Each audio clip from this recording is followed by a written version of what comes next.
Welcome back, everybody.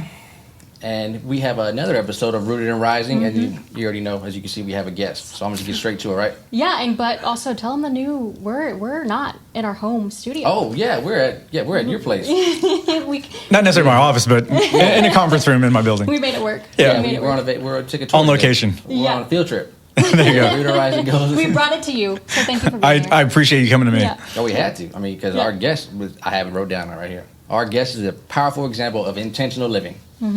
Oh, thank you. He is a chiropractor with his own practice, the leader of a run group with over 400 members, in the run group, which is crazy. A husband, a father, and a man of consistency.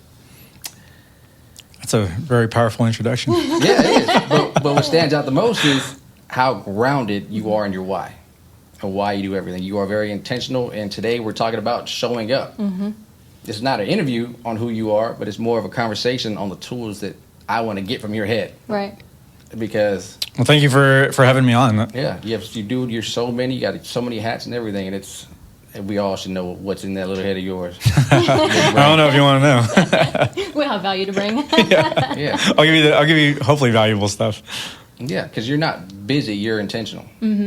Yeah, I guess you could say that. I mean, everything I do is with a purpose. Exactly. Yeah. So how long? Sorry, question. Because we talked about your business. How long have you been open? Like, I guess having your own practice. How many years would you say? What is this? In April, we celebrated 13 years. So I opened in April 2012. And gone through a hurricane, flooded my office, went through a pandemic, snowpocalypse, and still standing. Houston's been interesting the past few years. Oh man, it definitely tested not only like my faith, but your discipline, your push to keep moving forward and kind of get past obstacles and overcome. Yeah. 2012.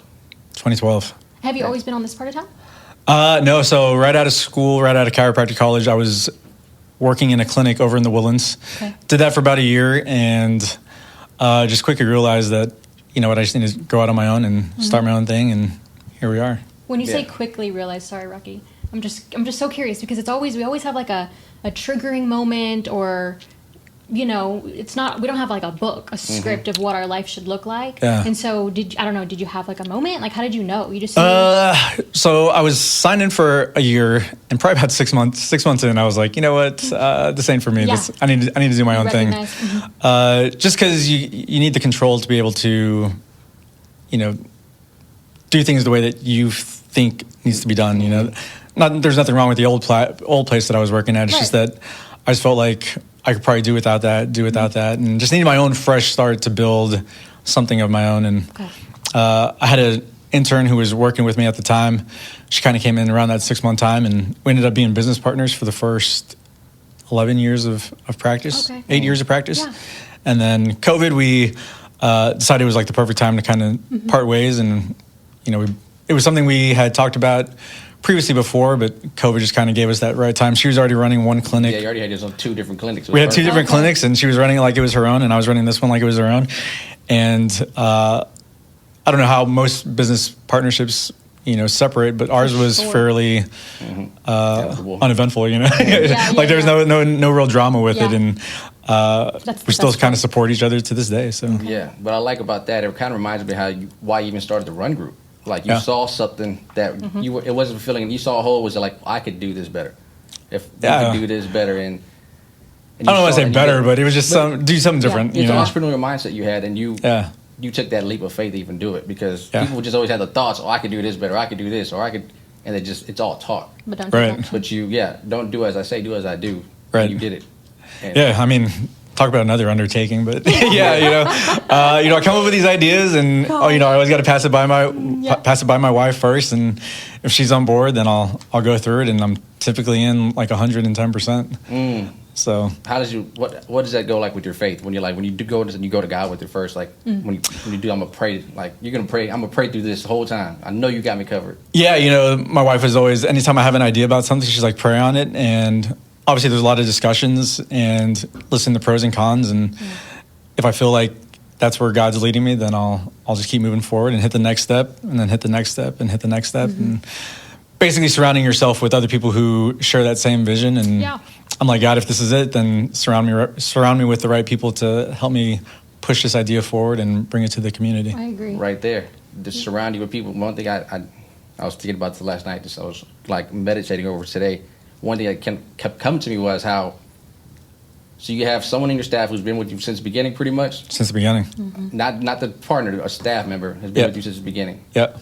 Treats her like her own, loves her like her own. She's family to you. Absolutely. Your people who run crazy, like your board, for lack of better words, your people who are with you, so they've been there since the beginning, pretty much too. Since the beginning. Yeah. And, some of the faces have changed, but there's two in particular, ones, but that have been with me since the beginning, and the loyalty has always been there. Exactly. You have this. You don't have friends. You have a family. You have a community of family that just grew bigger, and like this crave, even your chiropractic service. My mom was family. She was coming here. She became family.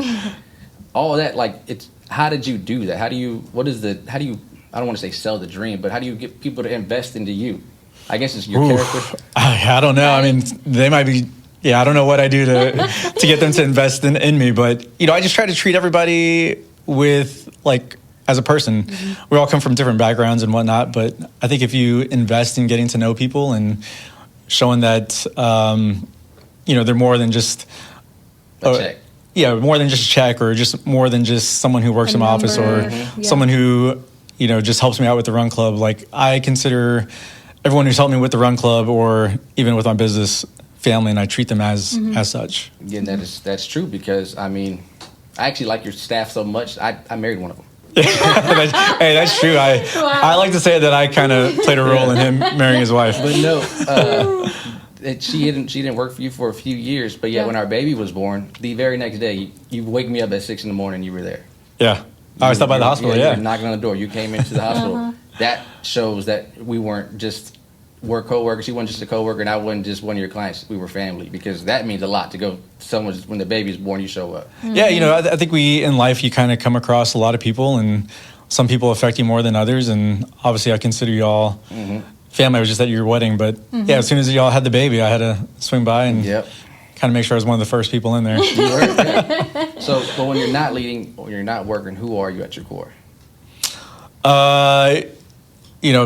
People see me as like a runner or a leader of a run club, or a chiropractor, but I'm a husband first, father second, and I would say I'm a servant of God. Those are my three things. Obviously, family and faith are my two biggest things, and I think they'll always be my biggest things. And I think at my core, just making sure that I am a model to my wife and to my kids, that faith is always going to be a big part of who we are. That's who I am. Yeah. How do you create like the space though, by being, an avid leader in the household, in your business, in, the other groups that you do?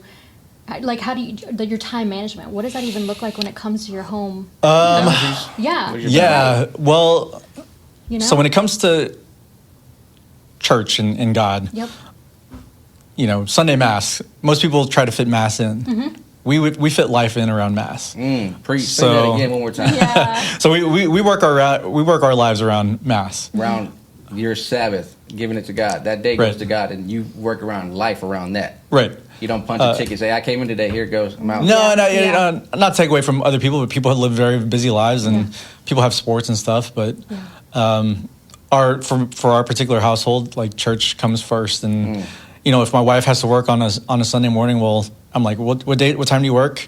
Well, then this is the Mass we're going to go to. If we have groceries, if we have like stuff we got to do, we have Mass, her work, and then everything else. Okay. And then just around the house, we pray the Rosary every night. Oh wow. We don't skip a night. If we have to pray it in the car, we'll pray it in the car. But that's one thing we're just going to always do. Right now, we're doing the consecration of Mary, which is kind of just seeing Jesus through her eyes. And then we're also doing the consecration of Saint Joseph, who with Mary are the parents of Jesus, and we're honoring them and what they did for Jesus and bringing him up. And right now it's a 30-day thing that we're doing with that. And so I always say, our life is centered around God, and you know, I work my life around that. So That's awesome. yeah. That's great. I mean, should be the center. He should be the center. He should be the focus. There is no, so that's one of y'all core values of y'all's relationship. You kind of just pointed that out. Every night we do this Together. Do it as a family. On Sunday we do this. It's a family thing, Yeah. and that's kind of. And I was taught to never bring the D word into the household when you get married. The D word, D-I. Oh, yeah. That word doesn't come in the household. Yeah. You're kind of doing that right now. That word's not ever going to be thought of because that's not allowed in the house. Not even jokingly. Exactly. Nothing. Exactly. Yeah. We don't bring that word in the house. Yeah. Yeah. So You know, even with that D word, like we're gonna work it out either way. Yeah. you have to. I told my wife, you ain't getting rid of me. Yeah, I told Mike, good luck. You know? Yeah.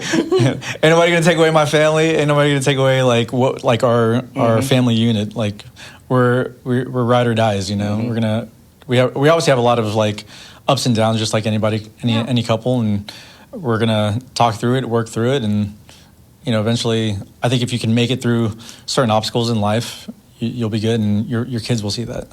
So you are very intentional. Yep.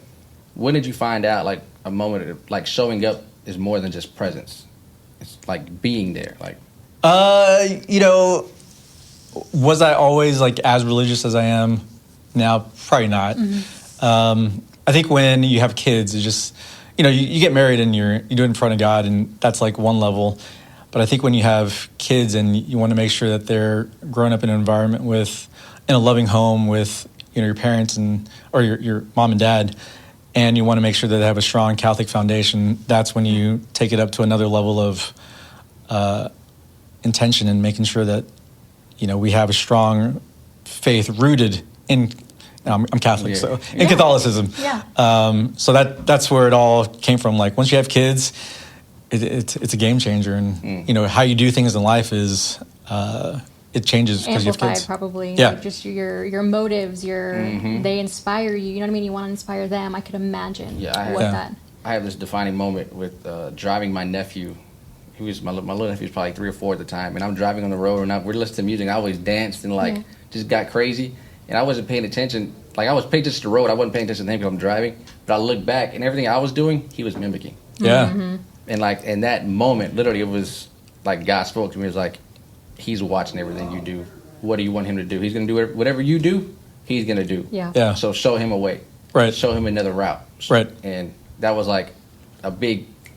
Those little boys helped me become a man. I was grown, but I was still a kid. Yeah. But I had to like start. Okay, I got to be more intentional. I'm doing this not only for myself, but for the people who look up to me. Right. My family.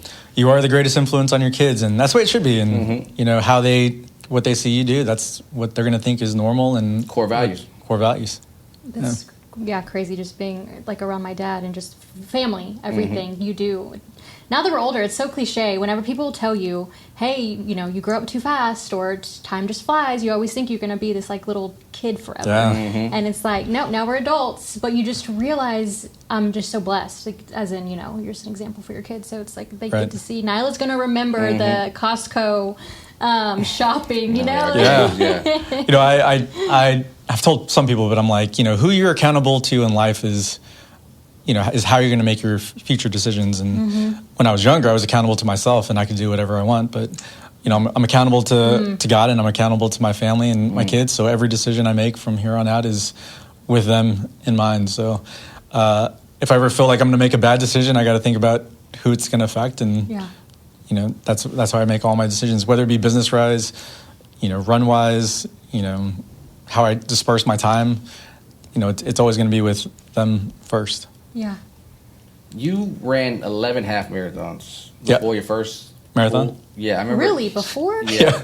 I was the one who said I was never going to run a marathon. Yeah, he was the guy who said, I'm never going to run a marathon. Yeah. Your wife actually got you into running. She did, yeah. Because she had ran a half and you caught the bug. I caught the bug. That's crazy.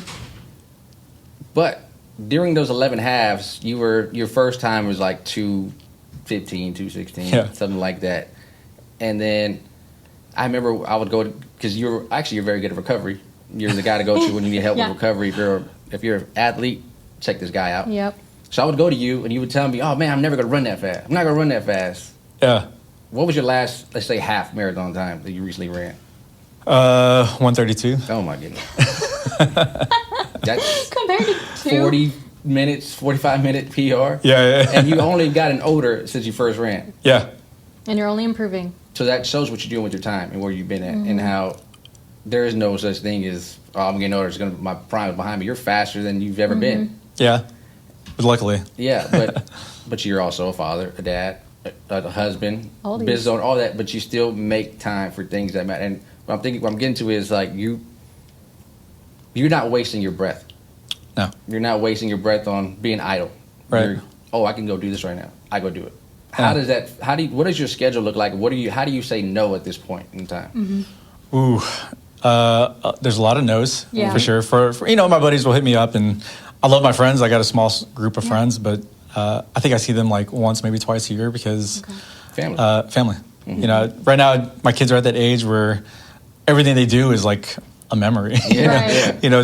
Seeing the world through your kids' eyes. I don't know if there's a greater feeling. Like, I've been to Disney, I've been to things, but seeing Disney through your kids' eyes, it's so different. But my day, it's pretty much wake up at 5, jump on the treadmill, get my miles in, because I got to do it before the kids wake up or after they go to sleep. And if my wife works, then I can't run outside. I have to be like on the treadmill. Then I get them dressed. Right now it's summer, so take them to tennis or just bring to my mother-in-law's for tennis. Come here to work, and then after work, try to get some type of run in again, something CRA related, and then back home. And I try to be home like right at 6, and so we can Have dinner. eat, pray, So they shower, still know dad. go to bed. So they still know dad. Oh, that's my big thing. Yeah. Like, before if I got home at 7 and they go to bed at 9, that's only 2 hours I get to spend with them. And so there's a lot of like running events after work.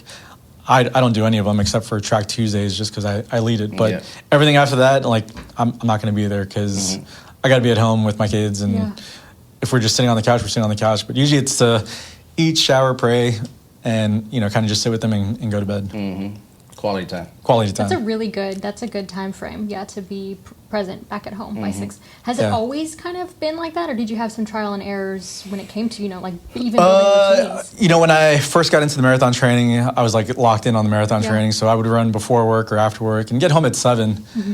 And then it's like really just, again, we're gonna pray. So eat, pray, go to sleep, and there's no like downtime to kind of hang out with them or I got to tickle them at night. I got to throw them on the bed, something like that. Just kind of mess with them a little bit. But there would never be any time for that because I'm like, guys, go to bed so I can go back on the treadmill. And I'm like, what am I doing? Like, when I felt like the running was probably getting too much in the way, then I was like, all right, I got to rework my schedule and figure out how I can just do this so I'm, present at home for more than 2 hours. So that's how you recovered when your schedule started on. You had to reassess. Yeah. And it changes every year. So if my wife was full-time, now she's like, luckily she can do part-time. And it's just changing. So I always say, you tell me what your schedule is. You tell me what the kids' schedule is. I will work my running around it. If it happens, it happens. If it doesn't, it doesn't. Do y'all share like a calendar or anything like that? Or yeah, we started doing like those skylight calendars and putting everything on there. I've been seeing, I have a good friend of mine, they have 3 kids. And so it's like, and then even Rocky himself, sometimes he'll forget. Yeah. The spouse always forgets something, and I'm like, where they need to be, and I'm like, how do y'all keep up with all the things? Luckily they're in activities that they all can do together. So it's not like one's doing dance, one's doing tennis. They're all doing tennis. They're all doing this thing called Junior Wranglers, which is like country, country dance. It's pretty cool. That's awesome. Cute. Yeah, so they're all in activities that they can grow together. What is their age difference? So I do have a 26-year-old. Yes. And then it goes 8, 7, 6, and then 3. Okay. So that's why, they all are all, and then y'all are going to start getting busier as the years just go on and on. Oh, man. It's coming by fast. It's coming on fast. I went to your first baby shower. Yeah. That is cool. Or the second one. Wild. I will say that when you have more kids, man, days go by way faster than usual, than I remember. I was just in the elevator with April, and I was like, I'm already talking about Halloween, because I'm like, July to me is gone already. Yeah. Like, I'm already jam-packed, so we're good there. And I'm going to be 31. I just turned 30, this past year. So I'm like, how am I going to be 31 again? But again, being intentional with your time and your day-to-day and showing up for yourself is just kind of like where I'm at in my life. It took me long enough to figure that one out. Yeah, I think now that time moves by so fast, I really just try to make a point of like taking it in And so, I told my wife, I was like, sometimes I have to learn to appreciate the chaos at the house. Because sometimes I'm like, man, it's like so loud in here, and like, or I got just so many things going on. Yeah. But then I'm like, man, I'm gonna miss the moments where they're just like fighting over, the silly toy. stuff. Yeah. Yeah. So I got to embrace the chaos. Is what I always have to remind myself of. Yeah, my doing. daughter, she has this thing. Come on, daddy. Come on, daddy. Yeah. There's gonna be a time where she stops saying, "Come on, daddy." Yeah. So every time she says, I was like, "All right, I get it. Let's go do whatever we want to do. Yeah. We play for 3 hours. I'll keep playing because one day you're not gonna want to play with me no more. So I'm gonna enjoy all of it." I think it was like a TikTok, but I don't know if the numbers are right, but it makes sense. But something like 80% of your kid's life that you spend with your kids is from like 11 and under. Oh, dang. Because they want to be friends in the room. They're going to have friends. They're going to be going out, going to college, starting their own families. So it's really like this 11 and under window that you have to really make those days count, because it's not going to be forever. Push your values on them real quick. Yeah. Because when they get older, they may stray away, but they won't. They'll always go back to the path that was cut out for them. Right, yeah. And you just hope that you instilled enough like of a faith foundation in them that no matter who they're friends with or where life takes them, they can always come back. And choosing the right from, knowing how to choose the right from wrong. Right. And it's funny, I was just talking about the birthdays with Nyla about to be 3. As in, now it's going to start changing the older they get, because now you're having to invite the friends and the friends' parents, and then you know what I mean. Compared to before, it was really just family, just us, and then so it's just once you got to start organizing birthday parties, and the list of their classmates just goes from like this to like that to like that. You're like, man. And then where's the location? Where's it going to be? Yeah, it gets at your house. Yeah, you got the dirt bike track. We got the dirt. Yeah. What? I got them some dirt bikes. Nice. Yeah. Oh boy, I need to come over. My daughter was kind of scared to get on it first. I'm like, no, you're going to get on it. all my kids get scared, and I'm like, no, you're going to do it. Like, there's no like, I don't want to. Like, you're going to at least try it. Stealing the fear. And now they go like, yeah, like we're at Disney World. I was like, we're getting on this ride. We're getting on a ride. Whatever the toughest one you can do, we're doing it. Yeah, I'm like, there's fear in everything, but you have to at least you can't let fear overtake your ability to try something new. I agree. I feel like that's kind of instilled in you too. Is like starting from a younger, adult or child. Just whenever you see your people around you scared, even like taking risk in business, like that goes way beyond your character. Right. I feel. My mom was always very like cautious and didn't want us to do like, oh, that's too dangerous. But I think once you start a business and you kind of like go full on in, you're kind of like, well, I guess you can kind of take up some risk and find out you'll be okay. What do you do behind the scenes that helps you lead with integrity? Behind the scenes? Oh man, talk to my wife. Yeah, I mean, that's your board of directors right there. Yeah, I mean, most people, I let people don't see. I let them get a glimpse of my life. Like Instagram is Instagram. I'll let them see what I choose to let them see. But like anybody, I have a lot of like anxiety. I have a lot of stress. I have fears and whatnot. And I think just being able to talk it out with my wife, which I'm not really the best at like bringing it up, but it has to hit its point before I start talking about it.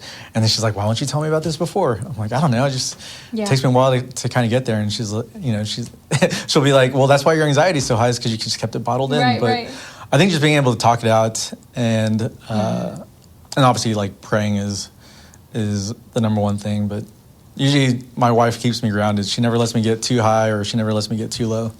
That's perfect. I was going to ask, what keeps you grounded during all this time? I was going to ask, what's your anchor? But it's definitely her. And I don't know if it's healthy to be scared of your wife, but being scared of your wife is. I mean, I say that jokingly, but she keeps me grounded, and sometimes I can get ahead of myself or get too excited, and she's like, hey, it could be great now, and next year might be this. So just be appreciative of like if we hit record numbers in my run club, I'm like, oh man, this is exciting. We're gonna do this. She's like, well, you never know. Something might soak in the moment now, but don't get too excited because something may happen. Something can happen, or we have a great year of the clinic, and she's like, I'm like, oh, it's just gonna keep going up. Well, like be happy, but don't forget what it took to get to that point. So make sure you're still who you are, where you came from. Make sure you're still doing those same things, so that the next year it can do that. Rosary every day, church on Sundays. Sure, yeah. That's what's up. Gosh. I love, aw. Yeah, I feel like whenever I was seeing y'all last summer when I was in the run club and just seeing y'all walk together, it's hard to find or come across couples, that complement each other in that way. And I look up to y'all in general and like y'all's marriage and stuff. So I had to tell you that. And you probably brought up a proverb too. Proverb, the wisdom begins with fear of the Lord, and maybe longevity begins with fear of your wife. Yeah. They probably go hand in hand. She's the one who brought me to the faith like more closely than I was. So and the running yeah. So yeah, my mom swears she knew you before we knew you, before I knew you officially. She keeps saying how I see him in church. I know I saw him in church. Yeah, Yeah, I think I would kind of go to church. I would go to church, but if I missed a Sunday, I was like, it's fine, Yeah. But man, we don't miss church. But she said she would see you coming in late. He was coming a little bit late. Yeah. And then my wife likes to go to the early mass just because get that done, and then we can still kind of have a day. Yeah. But yeah, she's the one who got me up to the early bird, and now I'm like, guys, we got to go to church. And now I think now we kind of hold each other accountable. Like there are days where I don't want to pray the rosary. I'm like, might have one of those days where I'm like, I don't want to do it. But she'll be like, let's pray the rosary. I'm like, all right, let's pray the rosary. Accountability partner. Yeah. Oh. And there are times, we went through some tough times with having kids, and there were probably a few times where she didn't want to pray, and so that's where I'm like, hey, we got to pray. Like we haven't done this. So we complement each other well in making sure that faith is there even when we don't want to, or our faith might be challenged. We got to make sure we're holding each other up. Mm-hmm. It's like whenever one of you is 80, the other one, could be 20, and y'all just both piggyback. Yeah. Although she's probably more 80. Well, how do you show when you don't want to show up? Like, what do you push? What does that get you through it? I think we've just been around each other long enough that we kind of know each other's strengths and stuff like that. So I can kind of sense when she's having a moment, and she just always knows whenever I'm having a moment. I mean, like for the run group. So you got to be y'all are there early in the morning. We do, yeah. Again, I surrounded myself with a great team, and if I can't be there, I have people to kind of take hold and lead the charge. And I think it's just learning how to balance things out. And it might have taken, we're in year 9, probably took about 6 years to figure that out. But I never really leaned on anybody too much. I was always trying to do everything myself, and now I've found my circle that I truly entrust with the run club, that I can lean on them. And they've been great. Sarah and Renee, I got to give them a shout out. Yeah. That's actually what came to mind with Sarah. Sarah's my she is the CEO. That girl. She probably... Yeah, you're just the face. I'm the face, man. She does everything at this point. Yeah, she does way more behind the scenes than I could have ever imagined. Like someone coming on this ride to of leading this run club. So definitely grateful to her. Yeah, because this run club, everybody is a family, like I said. But if one person has a running event, 20 people are going to go cheer them on. Oh yeah, to get them through it. Yeah. Like you don't see that anywhere else. A community that's that tight knit, because you got people who go on vacation together. Yeah. You got people who are now doing life together. They didn't even know each other before. Yeah. It's crazy. The community we built is, I don't want to say it's next to none, but it's way more than what I ever imagined to be. So our slogan is, running is our passion, but community is our purpose. And I think, like I do with everything, even like with my business, I just want to create a community of people who support each other and kind of get each other through tough times, good times, bad times, and we're just always there to support. And I would probably say within the last 4 years, it probably took another level of community to where people are going on runcations together and doing a lot of things outside of the general training season. Yeah, because there's an off season technically. Yeah, there ain't no off season now. We're year round at this point. Yeah.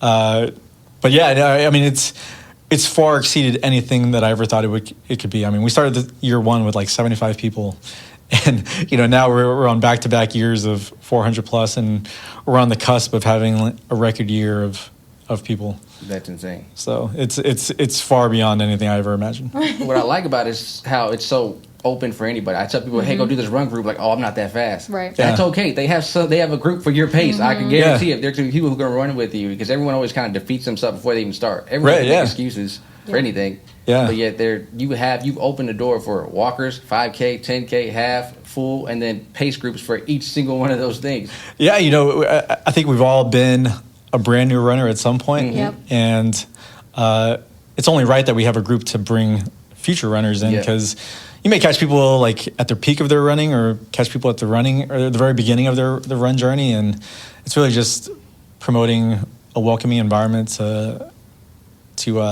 accept people in, whether they're fast or slow. I think it's all subjective, but the community's been great, and to have people that share that same vision of welcoming people, it's like it's to the point where I don't feel like I have to do everything anymore. Like I have people that welcome like brand new runners, and they'll just introduce them to me, and I'm like, man, I don't have to like bring people in. Y'all are doing it for me, and it's great. It's really, really great. Come and see. Come and see, yeah. Come and see what this guy's doing for me. But that's what it kind of. Jesus had 12 disciples. Yeah. He would get on to them like, "What are you looking at me for? You have little like you can do this too. You can do things greater than I." Yeah. And I'm not saying you're Jesus, but I'm saying it's like the same mentality. It's like, don't put everything on yourself. Right. Don't expect to put everything on yourself. Right. Open yourself up to let other people help you out. Yeah. Just say, come and see. I can help. I can do this too. I do get a little bit of imposter syndrome, because I'm like, who am I to like even just like create something like this? But it's been a blessing, and I'm definitely grateful for it, and I feel like God's blessed me with the opportunity to create something like this, and like I said, it grew way more than I ever expected. Well, because greater is He that is inside of you than the person that's in this world. He's running. He's just using you as a vessel. Right. He's using you to connect, because what the whole mission in the end is to grow the kingdom.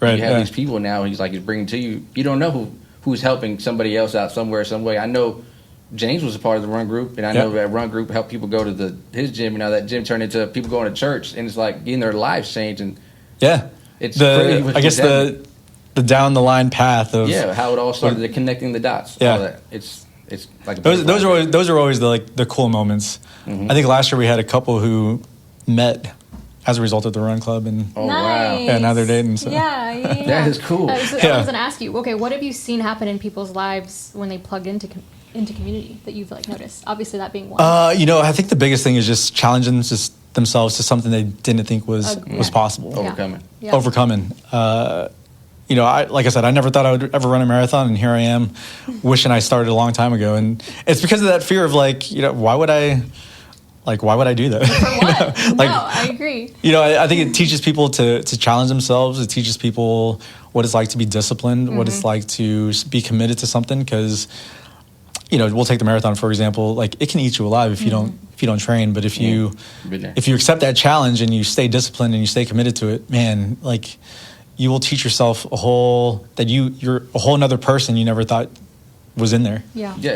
Marathon is one. Marathon's the closest thing to me I think about life.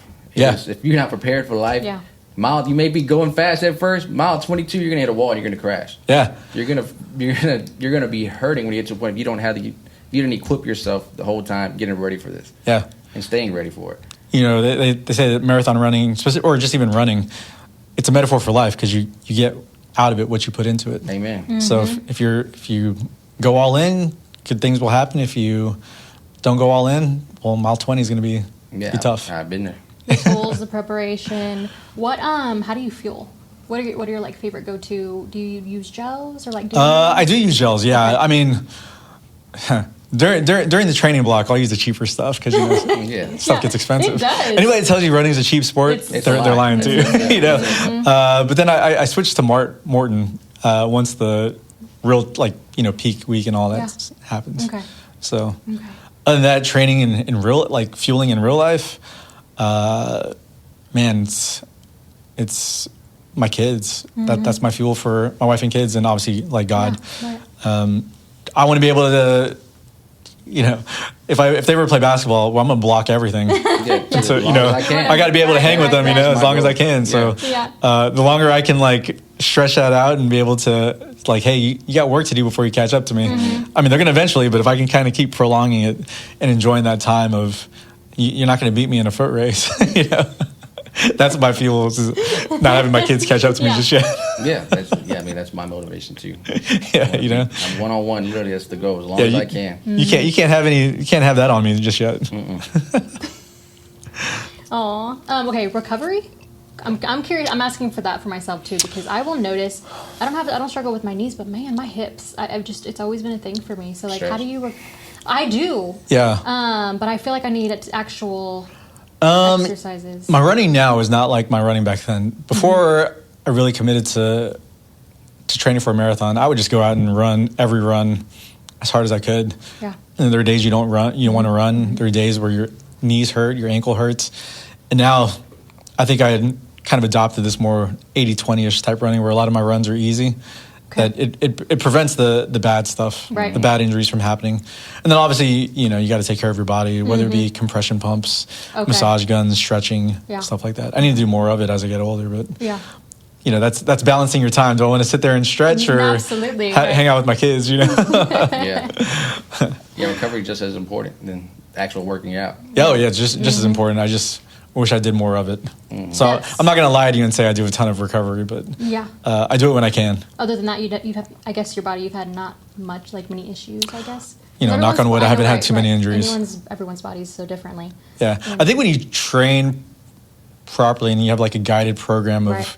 getting you from point A to your goal, it decreases the risk factor of you having like an injury along the way. Yeah, and because I'll talk to some people too that they're going for time. They want to just be fast. Yeah. 'Cause that's what we think naturally whenever you're not educated If you're or not throwing up, even it's not a good around. workout. Yeah. Oh man, like even with the run club, every year, we try to stress, hey, take these Saturday runs easy.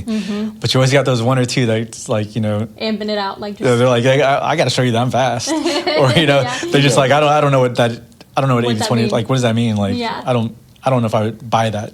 Yeah. And so, eventually, like you talk to them and you kind of get that point across. But early on, I was guilty of it too. Like, you go out for your runs and you're like, Yeah, you're feeling good. Your Yeah. shoes feel nice on you today. yeah, or you're just like, I'm not running slow. Why would I run Yeah, I slow? don't run slow. I can run way faster. I can run way faster than that. You gotta leave the ego in the car. You got to leave the ego in the car. And I will say that comes with like age, being more humble just comes with time. I wish I could say I was humble from the beginning, but, I think as you get older and you get more wisdom, more gray hairs and More hurt. more hurt. Well, what is one shift that people can make to start showing up? One shift. Yeah, like a mental shift, anything to. Man, I'm a big believer in faith. So if you put God first, I think that will help you dictate your relationships in life, how you approach life, how you interact with people. And that's really the big mind shift that I feel like has taken me from, someone who is Catholic to someone who encompasses and takes in being Catholic, is really just committing and putting him first. It wasn't always that way, like I said, but Yeah. I feel like once I really did that, like so many blessings upon blessings has taken that. And it's not necessarily something that you can hold or you can see, but Right. my mood is better. I don't have as much anxiety. My Yeah. anxiety is not what it was because you can pray about it. Gratitude. Gratitude. And so it's not necessarily like what have I gained, but it's like what have I lost? I lost ego. I lost pride. Or less of it. I can't say I lost my pride, but I've learned to rein it in, and it's not necessarily always going to be something physical or something that you gain, but I think if you shift your mindset, a lot of good things can happen. How's working out helped your business? Working out, Yeah, like doing tough things, doing hard mental things. oh man, like I don't know if you can get past mile 20 of a marathon Yeah. mentally, because your body's going to give up before your mentality yeah. will, or your mind will give up before your body will. But I think you just learn how to persevere. Like I said, we went through the hurricane. My whole clinic was flooded, and that really is a shock to the system because you're like, man, what am I going to do? Like, and then you pout about it for a couple of hours, and then you're like, all right, shift gears. Like, how am I going to get past this and problem solve? And I think being able to stay disciplined to whatever it is, whether you're working out or marathon training, it just kind of teaches you discipline to, you're always going to have setbacks no matter what. But if you really stay focused on the goal, you learn how to overcome and endure. Yeah, you can get through anything. You can get through anything.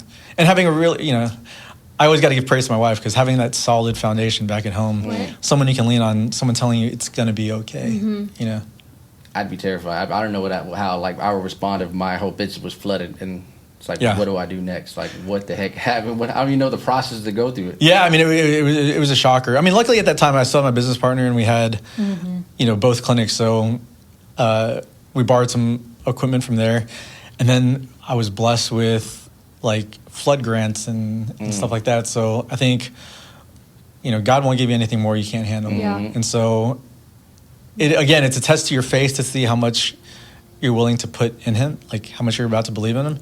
And then he blesses you with all these different businesses donating stuff and other clinics giving you stuff to kind of help you get back on your feet. And really, we were probably out for a week, and then Wow. everyone donated Wow. stuff to us that we were able to get back going. That And is not. That's Yeah. a week later, I was we're going to ask you too. I was curious how long y'all were out for. I was thinking months. we were upstairs. Right. I moved upstairs. Right. We moved temporary upstairs, clinic, but I mean, really, after a week, we were able to kind of get back up and running, and then it was just kind of making it through those first couple months where everybody else is recovering because, the whole city. the whole city was recovering.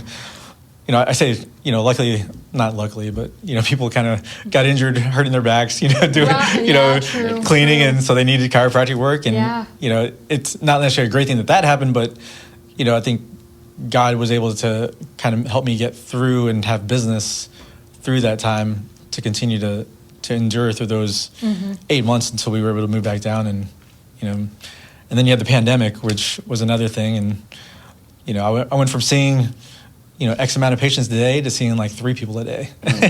And then you make it through that first month. And once I think the governor kind of said things can open back up 50%, oh my God, my phones were ringing off the hook. 'Cause I think everybody was cooped up. And, Right. they just kind of needed an outlet to go somewhere. And not that the pandemic was great, but I think God was like, hey, I'm going to make sure you have people to kind of get you through this tough, pandemic to... You said it. So he'll give us stuff that we can't handle sometimes. Yeah. But it's stuff that we're not supposed to handle alone. Not alone, yeah. Because you had, of course, you had him, but you also had your wife. You had people, you had donate, you had your Community. partner. Oh, you had- man, you it had- was... That's, yeah. Yeah, it was incredible. Like it was wild. And so, are we still recording? You're good, yes. Oh, okay. I was at church one time, and the priest was, God wants you to question him. Yeah. He wants you to ask why, and you may not get the answer you want at that time or the answer you want, but you will get an answer. And the flood happened. It wasn't great, but then I got my answer in the form of people, helping me out to get back on my feet. I feel like that's the main thing we always question when things don't go our way. Why? Or why, whether it be something, even more awful, like a death in the family or whatever, we always get angry naturally, like Yeah. angry and, again, question. And so it's just, you're right. He's testing us to, if we do, are we going to turn our backs? Yeah. And it's just not something, a lot of people can, and I understand, however, but realizing, reflecting, and being able to come back. Yeah. Where you're grounded, your Yeah. foundation. It's a woe is me mentality lately. And I feel like the woe is me is, again, I'm a big believer in Christ. And I think if you have that faith in him, it's not a woe is me. It's like, endure, help me get through this. Exactly. Walk with me through this. And when you get past it, you're like, thank you for helping me get past it. And everything you do, every obstacle is going to be a test of your faith. And even now, I kind of go through stuff. Yeah. There was a time we didn't think we were going to have kids, and that was a real huge testament of your faith. And you finally let go, and now I'm blessed with like You popped 4 out kids. 4 Yeah, back and I was to like, back. whoa, okay, well, man, no. All right, when he supplied, you Yeah, supplied. he's supplied. And I was like, wow. And to the point where people were like, whoa, you guys need to like read a book or something. By TV, yeah. Go watch a show or something. But no, that's awesome. That Yeah, shows God. that's That shows beautiful. like when he blesses you, your cup's gonna be running over. That, Right, yeah. That woe is me mentality, that won't go far in life. Because that woe is me that's people who make excuses for, oh, I can't do that for this. I Yeah. can't do that for this. I got, my back hurts, I can't go run. Or Yeah. I got this, I can't go run. There's excuses when you can always get around. How many people have you seen that, who count themselves out before they even start? Oh, all the time. Yeah. All the time. Even my 26-year-old, sometimes he goes through things and he's like already thinking like, oh, I'm not, I Worst. might get fired for this. I'm like, wait, Yeah. let's kind of play through it first here a little Right. bit. We don't need to cross that bridge yet. Yeah, and I'm guilty of it too. Sometimes I'm Right. like, oh man, here, this is it. And it's like, wait. We all So get to that point, yeah, it's a constant reminder that he's going to test your faith. but And yes. he won't test the weak. He'll test his most loyal servants. Yeah. What you do with Job? So, because I'm not gonna lie, there are people that I'm like, man, how did they get that? Like, like so easy. And I'm like, why can't I get that? And it's not really about that. It's like Right. I'm on a different path, and these obstacles are made for me, and those were made for them. I don't know what goes on behind their closed doors, and so comparison is a thief of joy. And when you compare, it's always like the grass is always going to be greener on the other side until you're actually on that side, and it's like it's not that great. That's true. That's very true. I hear that all the time too, and then I see people that actually are living it. They think it's greener on the other side, but it's not. You just have to focus on what you do have, not what you don't. Especially It's on social media and TikTok, yeah. and you're like, man, that dude has such a great life. That people have such a great business. Do they though? Like anything, like even myself, I kind of let people see what Right. I choose to let them see. So I mean, you don't really know what people are going through. So again, it goes to like being kind to everybody, Yeah. treating them with the same respect. I mean, you may not be my type of people, but I'm still going to treat you as a person. And everyone kind of goes through their trials and tribulations. Just how what's rooted in you that allows you to get past it, or what's your faith, or whatever you believe in that's going to help you endure and get past it. What moments do you what are your biggest moments that you've reflected on that make you realize why this work matters? Not even just in your chiropractor business, not even in the run club, not even just being a dad, in general, altogether, what moments kind of do you reflect on that make you realize wow, my life is beautiful, or just feeling blessed, Oh man, just that can be a lot of things, so that's a broad question. Yeah, the moments with your family. Like I said, you go to Disney World, and I remember going to Disney as a kid, but seeing it through your kids' eyes. Yeah, seeing the world through your kids' eyes. Seeing the world through your kids' eyes, man. There's nothing like it. I might get emotional here, just because I love my kids so much. But just kind of seeing them hit them little milestones, those little landmarks in life. It's great. We were at church the other day, and we started going to traditional Latin mass. But then we went to a Norva Soto mass, which is like Prince of Peace and stuff like that. And they started singing Salve Regina, and my kids, they pray in Latin, they sing in Latin. Oh wow! And you can just see some of the moms who are sitting there, and they just start looking at my kids who are singing, and one of them stopped and was like, "You look so handsome today, and I love that y'all are so prayerful." And just seeing that from I was kind of a little bit behind, but I was like, man, that makes my heart so warm and stuff like that. But just being able to experience life with your family and making sure that they have a strong Catholic foundation. That's what makes it all worth it. So yeah, my daughter, we were playing putting the baby to sleep. She had a doll, and we had to put the baby to sleep. And before we put the baby to sleep, wait, Dad, she told me, wait, Dad, wait, we gotta pray. And she gets on her knees and she starts saying, "Thank you, God, thank you, God." Oh. It's amazing, right? Yeah, and I'm like, oh my goodness, don't do that. And I was like, thank you for doing that. If my kids wanted me to buy them something, just pray, and I'll be like, all right, here you go. Little do they know, that's a secret. If they just tell me you're prayerful, I'll get you whatever you want. Do y'all do kind of pray every night? Every night we pray right? for her, yeah. Okay. Yeah. When she was little bitty, and now, Yeah, now she knows the routine. Now I say, in Jesus' name, and she'll say, amen. Yeah. I think just taking whether it be 30 minutes or an hour or 10 minutes, I think if you just take a moment to pray together, that's one moment that y'all are doing something together as a family. And that can mean a lot of things for a lot of people, but for us, it's praying. For you, it's praying. Yeah. I'm sure it's praying for you. And I think just having at least one part of your day where y'all are together with the same objective of being prayerful for each other. I think that's just one of many things we can do to build ourselves a stronger family unit. I agree. Whenever we were younger, ours was always at the dinner table, and we had the dinner table was like a glass dinner table.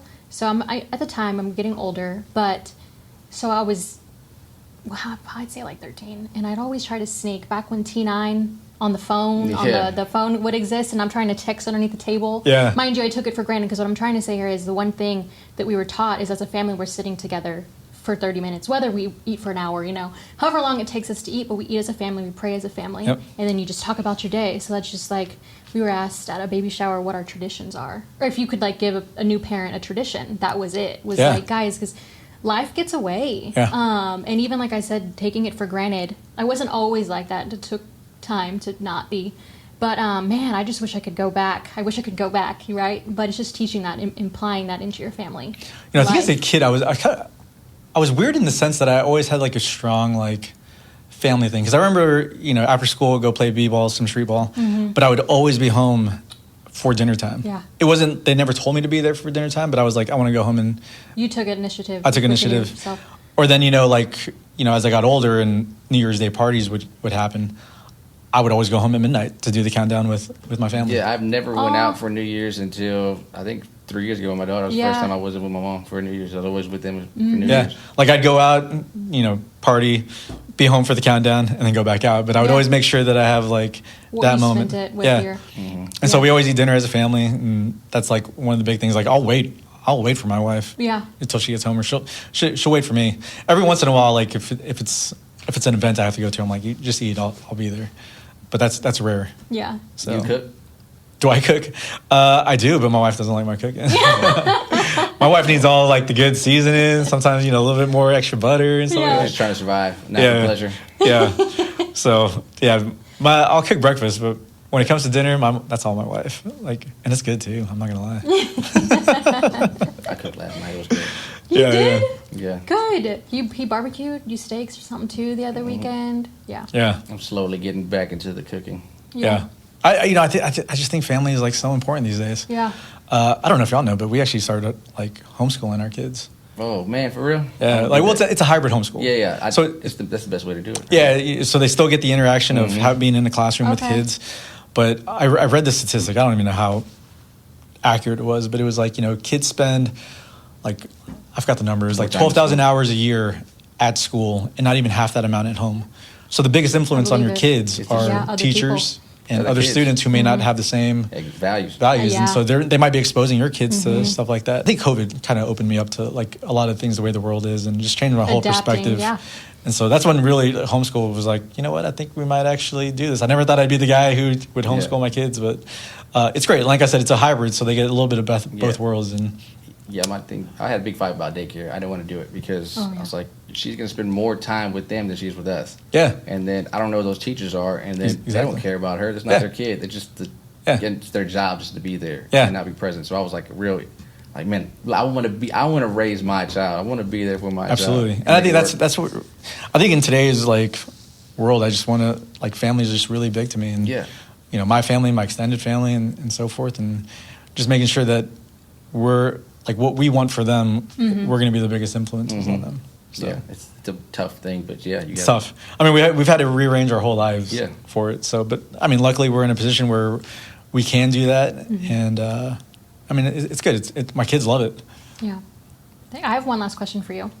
From me, I don't know, Rocky, if you have any, but I wanted to ask one thing you've learned about yourself this season, because we all change and adapt over This time, season. right? This season, currently, that you have Yeah, explored with. that I think my discipline now is more than what it has been. Like more so this season, whether it be marathon training, whether it be family time, whether it be work. I try to stay disciplined in those, and then obviously like religion, but making sure that I'm not taking like days off of any of that, and making sure I'm just always continuing to make sure I'm present, make sure I'm a good husband, a good father, making sure we're going to church, praying, and then making sure I'm doing what I need to do as a business to be able to provide. Yeah. So I think my discipline is at an all-time like high versus what it was like in the past. No, I love that too, because I just feel like we all have room to grow, and I mean, I struggle with it. I go through seasons. So I'm really good at it for years. Then I might get burnt out by something, and I'm like, but I know, deep down right away that you need to improve, right? And so I think that's just the first step. Now, ask me next year, and discipline may not be that high, but right now, like my discipline for everything. I even started doing like intermittent fasting, and have been pretty disciplined on that. So just trying to stay disciplined, and if I do something, it's with intention and it's with like discipline and being committed. Before we do, y'all used to have an off season for Craig. You mentioned earlier that there is no off season. Yeah, there's no off season. What happened? The community like wanted to keep Just going. wanted, there's spring running events, and we just wanted to keep the vibe going, and we started doing this thing called Texas Independence Relay, which is a 200-mile relay race from Gonzales to Houston. That's usually in March. Woodlands, Vintage Park Half Marathon. And, you know, to me, I had no intention of keeping it year-round. But, again, I had coaches who really bought into the community and wanted to keep that going. And so they took the initiative to create what they call the Cool Kids Club, which is our spring off-season running.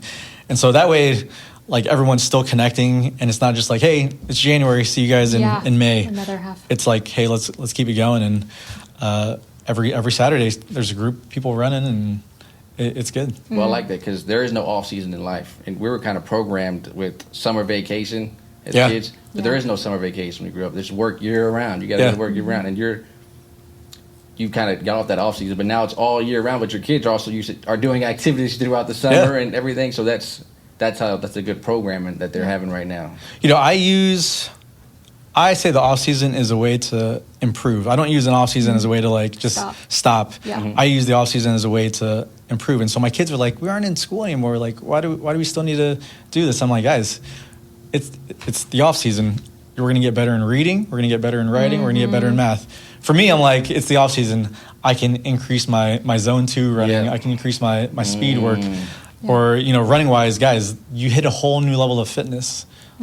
Let's keep building on it. Don't stop. You just made it through a marathon. You made it through. Yeah, like there's so much more in you to improve. And so even like, there's no off season for work, but, you know, it's like always trying to use whatever downtime you can to figure things out to improve for the next big challenge. Yeah, so. My sister was a year older than me, so every single summer she's like, you need to know this before you go to the 4th grade. In 5th grade, they're going to make you know what you need to know. So and then when we got towards like high school, my mom would put us in summer school. She would make us go get these extra credit classes throughout the summer. Oh my goodness, I'd be so mad. I'm like, this is summertime. You know, since we started doing the homeschool thing, your biggest fear is that your kids might be behind. And so I have tutors that come in and teach my kids. And so I'll ask them, like, hey, compared to like your public school kids, where are my kids? Like, you know, how are they? And then it's either they're right in line or, you know, ahead. And so I'm like, all right, whew, you know. But I keep telling them, like, guys, we're not going to work hard. Like, we're not going to work as hard, but we're still going to do things to improve, you know, the fundamentals. Yeah, consistency. Consistency. Yeah. That one word does so much. It's easy. It's crazy how like small acts of the same thing can cause huge results down the road. Well, I think we're right on time. We are. We're good. Yeah. Thank you for coming on. Thank you. This was fun. I actually had a lot of fun doing this. Me too. Like I said, I was a little nervous because I usually have like some type of talking points, but off the cuff, organic. I think it comes off way better when it's more organic like that. I agree. Yeah. Well, we'll see you on the next one. Stay rooted and keep rising.